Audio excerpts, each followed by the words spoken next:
काँग्रेस पक्षाने या देशाला स्वातंत्र्य दिलं. काँग्रेस पक्ष या देशाच्या संविधानाच्या रक्षणासाठी लढला. काँग्रेस पक्षाने या देशाला मजबूत केलं. आणि मोदींनी काय केलं? मोदींनी काय केलं? ऑपरेशन सिंदूर मध्ये ट्रम्प तात्यांच्या खाली झुकले आणि काय म्हणतात, झुकेगा नाही साला म्हणे. आओ, तुम्ही ट्रम्प तात्यांच्या समोर झुकलात. ज्या दिवशी तुम्ही ट्रम्पच्या समोर झुकलात त्या दिवशी तुम्ही माझ्या देशाला कमजोर केलं. कोण जबाबदार आहे यासाठी मला सांगा.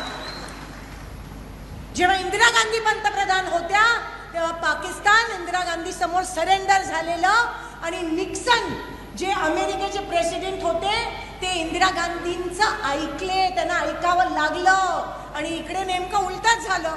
इकडे मोठे मोठे बाण सोडतात आणि तिकडे नतमस्तक असे होतात. मी हे का सांगते तुमच्या समोर? कारण का ज्या देशासाठी आपली सेना लढली त्या सेनाला कमकुवत बनवण्याच्या मागे मोदीजी जबाबदार आहे. कारण का ज्या दिवशी तुम्ही पाकिस्तान समोर आणि अमेरिकेत झुकलात तेव्हा आपल्या सेनेचा त्याग जो आहे तो तुम्ही नाकारलात.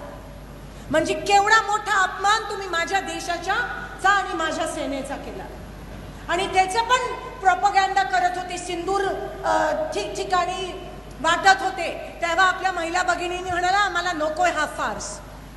आणि आता पण सांगते, काही दिवसात जिल्हा परिषद आणि ग्रामपंचायती निवडणुकी आहेत तेव्हा पण तुमच्या समोर येतील हे सगळं घेऊन.